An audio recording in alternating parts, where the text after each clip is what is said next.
Welcome back to another episode of Bullets and Brass. If I haven't said it in a while, my name is Remy. Today we're talking about a very minimalistic med kit. This is basically meant to be a personal IFAK, sort of. It's a little more minimalistic than your traditional IFAK individual first aid kit if you're not up on the lingo. This is basically the bare minimum, so to speak, for a shooting range kit, a trauma system, like if you're a police officer or a first responder of some sort, where this is what you need right away as a bare minimum. There could be more, but this is like the smallest you can go with life-saving immediate equipment. I guess theoretically you could go smaller. You could just do a tourniquet, but it is about as small as it gets. And it is big. I mean, don't get me wrong. I mean, you can see it is basically the size of my hand and fairly chunky, okay? But let's run through what's in it. This is the North American Rescue. What is this, the RU? It's like their RU bag, as in kangaroo. So item number 80-1049, and that's the one that comes with the contents, but not the quick clot style contents, okay? The regular. I already had the quick clot stuff. I'm going to swap out. So is what it is. But we're going to run through how this mounts, but I'm going to just give you a quick tour of the contents. Okay, up front, quick release tab, pull. Got the tourniquet. Now this is the North American Rescue Cat Tourniquet. This is the current generation. It is basically the tourniquet on the market. I have left this in the package. It's the kind of plastic that tears really quickly and easily. I figure it won't last very long, just in terms of getting banged around. But in the meantime, it'll protect us from some dust, some basic wear and tear. Doesn't hurt, right? We'll see. But for now, I'm going to leave it in the plastic. But go look these up. If you're using the tourniquet, they are an item that gets replaced every few years. They're not something that lasts forever. The materials in them do break down, and you're putting a lot of pressure on them. You don't want them to fail. Really, this is the one to get. There are a lot of imitators out there. Make sure you trust the source you're buying them from. If you just go to Amazon and order one, there's a lot of fakes out there. I would honestly say buy it from one of the main tactical providers or buy it direct. They don't rip you off on their stuff. It's not like some manufacturers where they don't want to deal with individual buyers. They're pretty good. Inside the kit, not a lot, guys. We got some gloves. We've got the twin pack of the hyphen chest seals. Okay, so this is if you've got a sucking chest wound. Gives you two. One for the front, one for the back. Okay, that's it. That whole side, that's all that's there. Because remember, the front of that is the tourniquet. The other side, you have wound packing gauze, okay? Super compressed.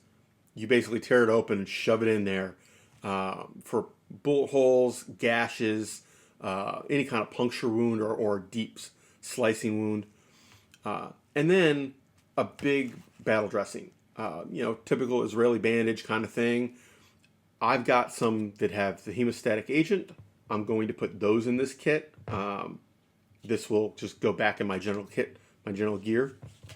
But that's what it comes with. You can get this kit with that. They just charge you the extra. They offer several versions of this kit, including just the empty pouch. If you want to put your own stuff in here, go for it. My plan is to replace this with the hemostatic one and add some snivel gear. I'll probably add a Sharpie. I will probably add, and I should check. I don't know that tourniquet may have a Sharpie attached. I'll probably add some Band-Aids. I'll probably add a couple of Advil, to be honest. Shit happens. You know, if you're at the range for the day and you bang up your finger, that's all that comes in the kit. This is not a full-on IFAK with, you know, airway tubes and, you know, a bunch of antiseptic and a triangle bandage and that's not what this is. This is the bare minimum. Now, the real key on this is that it's got two different attachment methods.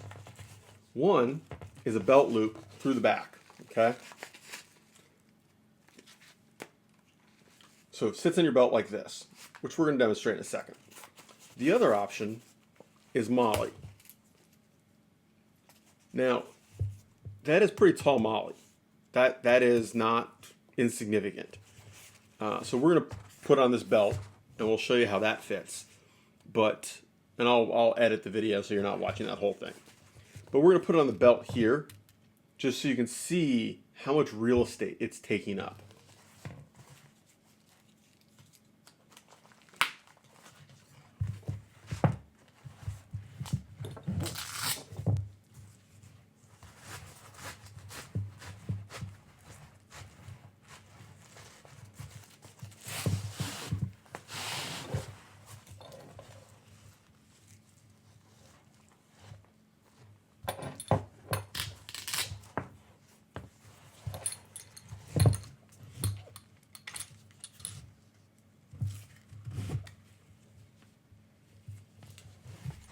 So that is where I wear my belt.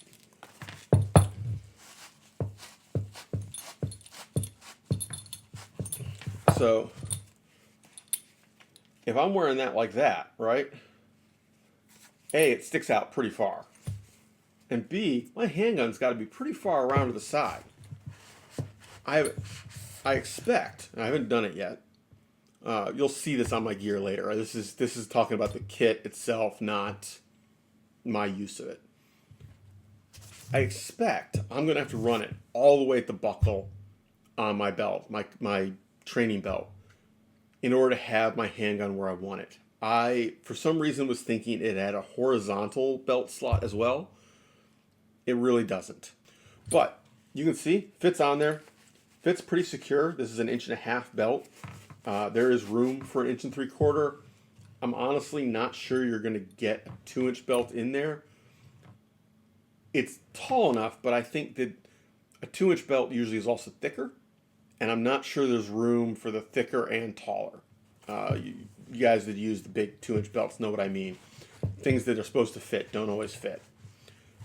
So, fits like that, and again, yank, there's your tourniquet.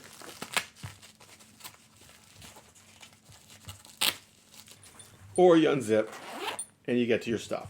And you could, if you've got snivel gear, you can just unzip the top, reach in, grab a bandage, you know, grab a thing of Advil, whatever. That's how I'm probably going to pack it. My expectation is that if I have to open that in a hurry for the real stuff, all of that is just going to fall out on the ground, and it is what it is. Not going to worry about it. So, I'm going to trim the video. I will get it mounted on here, and you'll be able to see what that looks like. Did not give me any issues. Things fit well. It was smooth. It is actually pretty tight on there. Some Molly attachments, you know, how they have that little extra wiggle when they're on there. You can see that there's some room at the top. Okay, the extra is kind of, I push it all up to the top. However, because of the snug fit of the Molly, I don't have any extra play. You know, it's pulling directly on the webbing with no slop. I think that's pretty good.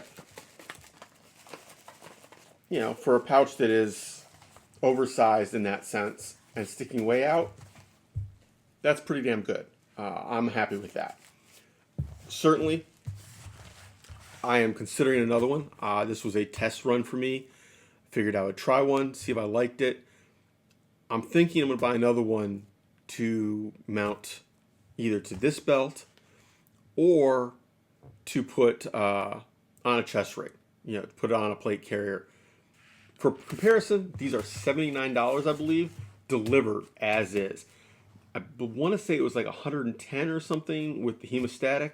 It was significantly more, but basically they're charging you for the materials they're putting in there. It wasn't a ripoff. But if you already have the materials or you have a cheaper option to get them, buy your own. I didn't see it being worthwhile to buy the empty pouch.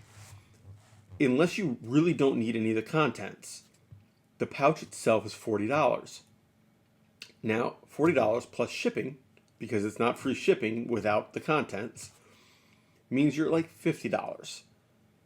$50 plus a cat tourniquet, now you've spent more than just getting the whole thing like I have it.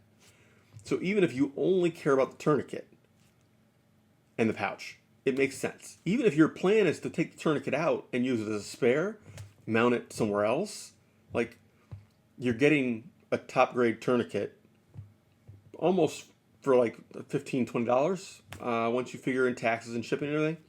So my suggestion is to buy it the way I did or one of their higher tier packages. I will give you more feedback when I've used it, meaning I've worn it around, not hopefully having needed the contents. But when I've got it on my belt and I've used it in a few drills, a few training sessions, we'll see how I like it once I've got some more experience with it. Anyway, take care, have fun, stay safe, y'all, and hopefully you never need it.